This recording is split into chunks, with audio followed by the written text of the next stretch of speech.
Welcome back everybody to another in my aviation history series, and today's going to be episode 23 on this series on my history of the RCAF. Now today we're going to be looking at the history of 420 Squadron. From its start in World War II as a bomber unit till its retirement as an air reserve squadron, one of the only in the RCAF at the time of its retirement, 420 has had a long and varied history and career, and today we'll take a look at it.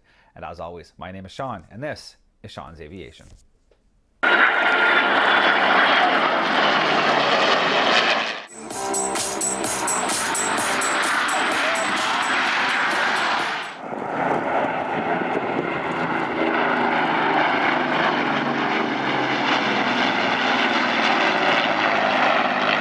So just before we do jump into the video, I want to thank everybody out there who is watching and who enjoys these videos. And if you do enjoy what you're watching and you haven't yet, down below, please like, subscribe, hit that notification bell if you would like to be notified of when more of my content gets released. And if there's anybody out there who does want to help out in a bit more of a concrete way, down below in the description, you'll see a link to my coffee account, and you can go ahead and buy me a coffee if you so choose. I always have a coffee on the go. It always gets me through these long, busy days.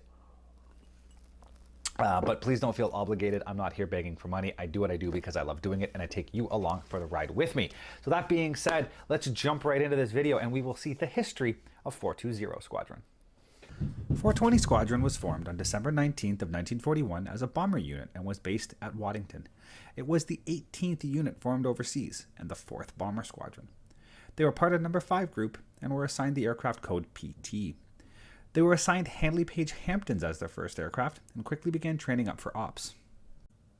Their aircraft and a number of the early unit members came from 44 Squadron in the RAF when they converted to Lancasters. 420 flew their first mission on the night of January 21st, 22nd, 1942, when 5 Hamptons bombed targets in Emden. This was also their first loss, as one aircraft failed to return, Hampton AE-130, coded PTS. All crew were reported as POWs.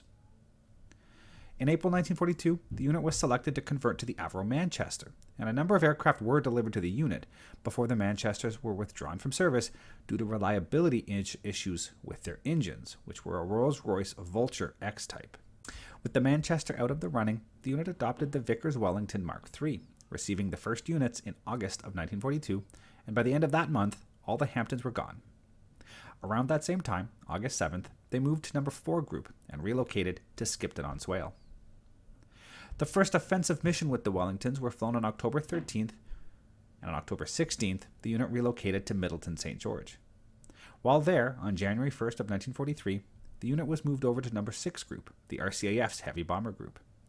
In February, the unit began to re-equip with the Wellington Mark X, and by April, they had fully converted from the Mark III. On May 16th, the unit was transferred to the Mediterranean Air Command and joined 205 Group, being based at, and I know I'm going to butcher this, Kairouan, Tunisia, with the unit being in place by June of 19th. They flew missions in support of the invasion of Sicily and then Italy proper. They eventually relocated to Hanny East Landing Ground on September 29th. On October 16th, 1943, the unit left their aircraft in Tunisia and headed back to England, with the entire unit arriving at Dalton by November 6th. On December 12th, they moved over to Thorthorpe and was located here for the remainder of the war. During December, they equipped with the Halifax Mark III, and all crews were required to go through a conversion unit to train on 4-engined aircraft.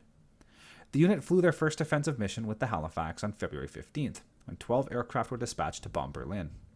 On D-Day, June 6 of 1944, 18 bombers were sent to attack bridges at Coutances, France, and for the next few weeks they focused on rail yards and junctions, hampering the Germans' ability to get reinforcements to the front. For the remainder of the war, the unit continued to bomb Germany and German-occupied territory to ensure Germany's ability to counter the push to Berlin was limited. The unit flew its final mission on April 22nd of 1945 when 17 bombers took off to attack Bremen, but they were called off due to weather and no bombs were dropped.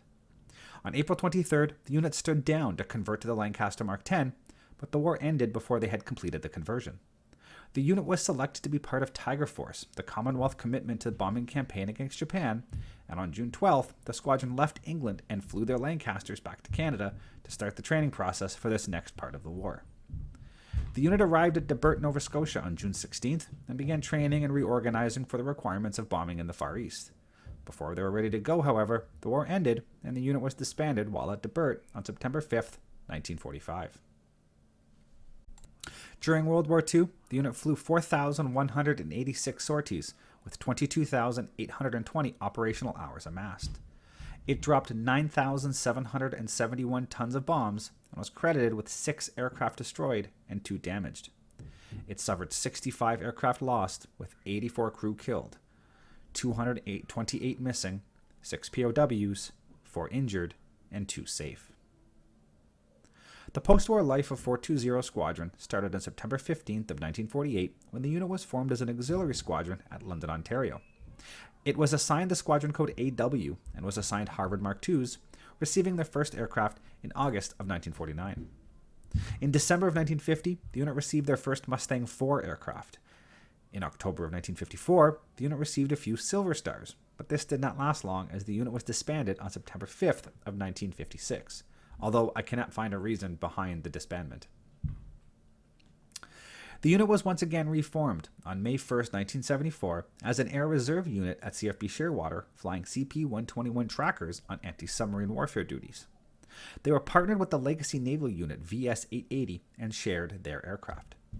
When Shearwater was downsized in 1981, the unit moved over to CFB Summerside, following VS-880 when they moved. At this point, all the ASW equipment, anti-submarine warfare equipment, was stripped out and the aircraft were used for strictly fishery patrols.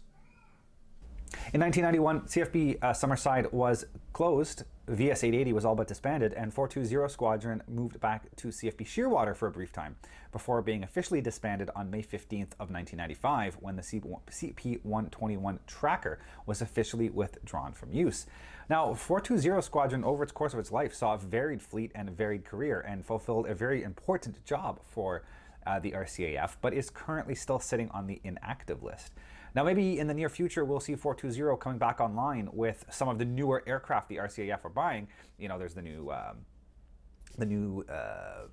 737, possibly the P-8 Poseidon taking over for the CP-140, and you've got the F-35s coming in. So you're going to see a lot of new units being brought up to help support the integration of these new aircraft. And maybe we'll see 420 Squadron come back. Maybe not. Who knows?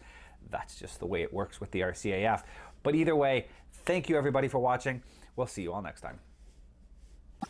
Thank you for watching, guys, and as always, if you are interested in any of the content you see, you can access my website at www.seans-aviation.com.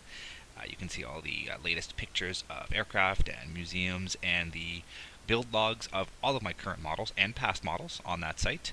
And if you're interested in any of this content, please click the subscribe button here on YouTube to follow more. Thank you very much, and see you guys next time.